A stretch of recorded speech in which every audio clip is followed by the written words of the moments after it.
जम्मू कश्मीर में जब आतंकवाद अपने चरम पे था तो अगर कहीं से उम्मीद की किरण नजर आ रही थी तो वो लद्दाख था। लद्दाख हमेशा से पीसफुल रहा है, शांतिपूर्ण रहा है, लेकिन पिछले कुछ हफ्तों में ऐसा हुआ कि लद्दाख के लोग सड़कों पे आ गए, जिसमें 4 लोगों की मौत हो गई और कई लोग जख्मी हो गए। आज हमारे साथ लद्दाख के लेफ्टिनेंट गवर्नर कविंदर गुप्ता जी जुड़े हुए हैं। उनसे जानेंगे कि ऐसा क्या हुआ, क्या चेंजेस आए जिस वजह से लद्दाख के लोग जो हैं वो सड़कों पे आए और अब वे फॉरवर्ड क्या रहेगा। कविंदर गुप्ता जी, न्यूज 18 से बात करने के लिए बहुत बहुत धन्यवाद। आप बताएं, लद्दाख में क्या चेंजेस आए जिस वजह से जो लोग एक वक्त पे यूनियन टेरिटरी की मांग कर रहे थे, जिन लोगों ने यूनियन टेरिटरी जब 5 अगस्त 2019 को लद्दाख को यूनियन टेरिटरी बनाया गया, उस मूव को उन्होंने वेलकम किया, ऑल ऑफ अ सडन क्या इतने चेंजेस आ गए कि वो उन लोगों को प्रोटेस्ट करना पड़ा, स्टेटहुड की डिमांड करनी पड़ी। देखिए, 24 तारीख की घटना बहुत दुखद थी। लद्दाख की जो जिस प्रकार की छवि है उसको मुझे लगता है स्याही लगी है। कसूर किसका है उसके लिए हमने इंक्वायरी बिठाई है। कुछ तो हुआ होगा, जो सड़कों पर आग लगना, आगजनी की घटनाएं अगर ना रोका जाता तो और ज्यादा होता। कौन जिम्मेवार है ये तो हम जो सोशल मीडिया में आई है चीजें, उसमें कहीं ना कहीं किसी को जिम्मेवारी लेनी पड़ेगी। लद्दाख के देशभक्त लोग, हमेशा देश के हित में काम करने वाले, हमेशा से सेना के साथ खड़े हुए लोग, कुछ क्या होता है इस प्रकार से जो 1.5-2 घंटे का तांडव वहाँ पर हुआ, मुझे लगता है अगर उसको ना रोका जाता तो तबाही बहुत ज़्यादा हो गई होती। कुछ एक्शन लिए भी गए हैं और आज कुछ लोगों को छोड़ा भी गया है जो निर्दोष हैं। आइंदा से इस प्रकार की घटना ना हो उसको भी सुनिश्चित करना प्रशासन का काम है। और जो दुखद 4 मौतें हुई हैं वो नहीं होनी चाहिए थी। हमारे ही बच्चे हैं, उसमें से एक सेना का जवान भी है, उसके पिताजी भी जवान थे, उसने अपने बच्चों को भी सैनिक स्कूल और मैं उसमें शिक्षा वो दिला रहा है।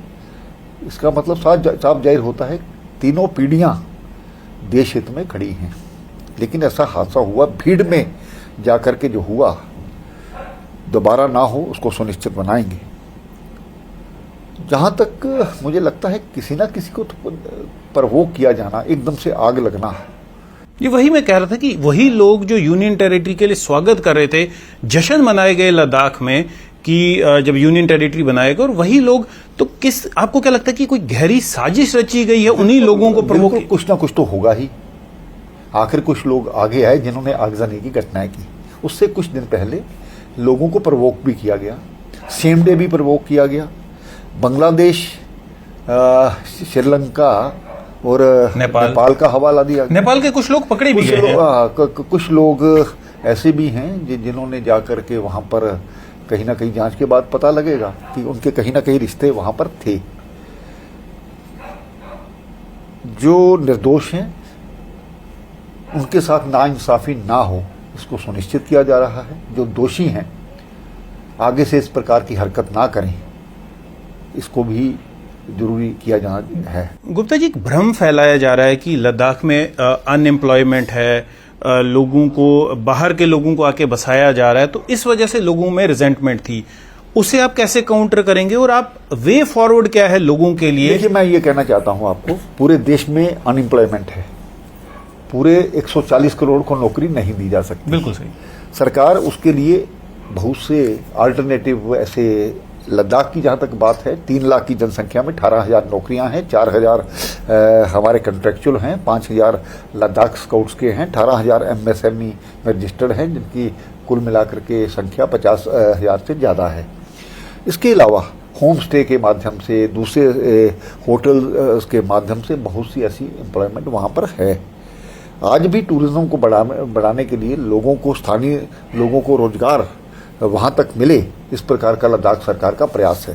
इंफ्रास्ट्रक्चर डेवलपमेंट में 6400 करोड़ रुपए का हमारा बजट है, जो कि जम्मू कश्मीर के वक्त 250 करोड़ हुआ करता था। शिक्षा के क्षेत्र में आज हमारे दूर दराज के इलाकों में स्मार्ट क्लासरूम है, 7 बच्चों पर 1 टीचर है। हेल्थ के क्षेत्र में मुझे लगता है कि बहुत सी रियासतों में ऐसी वो मशीनें नहीं होंगी। हमारे पास ऑक्सीजन के चैम्बर हैं हाई एल्टीट्यूड के कारण से, किसी को हमारे टूरिस्ट वहाँ पर आकर के अलग तरह की एक मशीनरी है। टेस्ला जो 3 है उस प्रकार की 27 करोड़ की हमने MRI मशीन वहाँ पर लगाई हुई है। 300 कुछ जो हमारे PHC हैं CHC हैं वहाँ तक लोगों के डॉक्टरों के रहने की सुविधा हमने दी है। NHM के डॉक्टरों को 2.5 से 3 लाख रुपए तक वहाँ तनख्वाह दी जा रही है। और भी यहाँ पर लोगों को एम्प्लॉयमेंट के अवसर दें। देखिए, एम्प्लॉयमेंट का ना होना या कम होना या धीरे होना इसका मतलब सड़कों पर आग लगाना नहीं होता है जी। हम तो सरकार ने बहुत सी ऐसी स्कीम्स रखी हैं, स्किल डेवलपमेंट की स्कीम रखी है, ये जो मुद्रा लोन के माध्यम से बहुत सी ऐसी रखी हैं। आज लद्दाख सरकार जो भी एक घर है जहां 1 किलोवाट के पीछे 15,000 की सब्सिडी जो है वो दे रही है। मैं कहता हूं सैकड़ों ऐसी आने वाले समय में लद्दाख शांति व्यवस्था तो उसको बनाना ही है, उसके माध्यम से हम सबसे ऐसा राज्य होंगे जिसमें सबसे ज़्यादा टूरिस्ट वहाँ पर आएगा। इस वर्ष भी जितनी हमारी जनसंख्या है उससे ज़्यादा टूरिस्ट वहाँ पर पहुँचा है। कविंदर गुप्ता जी, आपके बारे में एक बात कही जाती है कि आप बहुत ही एबल एडमिनिस्ट्रेटर हैं। आप मेयर रह चुके हैं, आप डिप्टी चीफ मिनिस्टर रह चुके हैं, आप स्पीकर रह चुके हैं। अब आपको लद्दाख की जो है भागदौड़ केंद्र सरकार ने दी है, आपको लेफ्टिनेंट गवर्नर बनाया गया है लद्दाख का। तो क्या आप उन पार्टीज के लिए जो बातचीत से दूर हो रही हैं, कह रही हैं कि अब हम बातचीत नहीं करेंगी, लद्दाख के जितने भी इशू हैं उनको रिजॉल्व करने के लिए, उन्हें आप क्या कहेंगे? देखिए, बातचीत एकमात्र रास्ता है, चाहे देशों के बीच में हो, सरकार और प्रशासन ये लोगों के बीच में और पब्लिक के बीच में और प्रशासन के बीच में हो। ठीक है,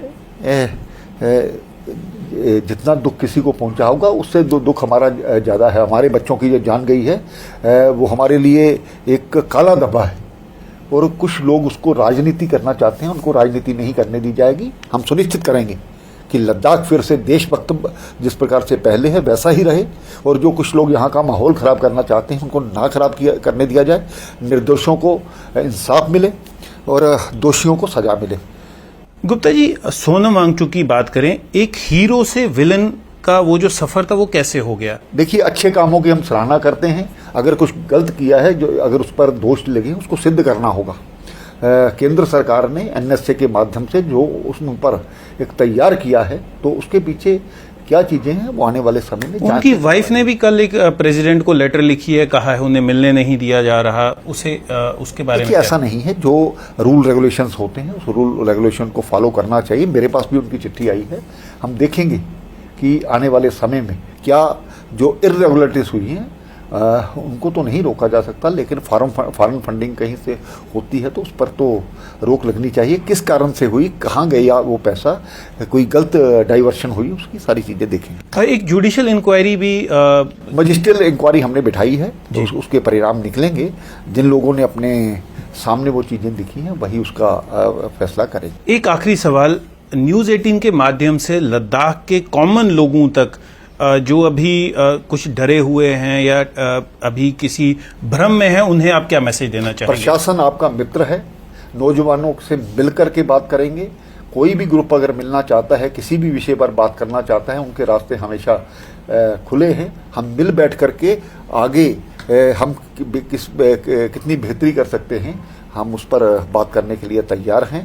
आइए हम सब मिल करके लद्दाख को एक स्वर्ग बनाने का प्रयास करें। कविंदर गुप्ता जी, न्यूज़ 18 से बात करने के लिए बहुत बहुत धन्यवाद। तो ये थे लद्दाख के लेफ्टिनेंट गवर्नर कविंदर गुप्ता, जिन्होंने एक ओपन अपील की है लद्दाख के युवाओं से, लद्दाख के लोगों से, कि उनकी मंशा लद्दाख को फिर से स्वर्ग बनाने की है, ताकि लाखों की नहीं करोड़ों की संख्या में देश से नहीं बल्कि दुनिया से जो टूरिस्ट हैं वो लद्दाख में आए और लद्दाख की इकोनॉमी को आगे लेकर जाया जाए। न्यूज़ 18 के लिए मैं तजिंदर सिंह सोढ़ी।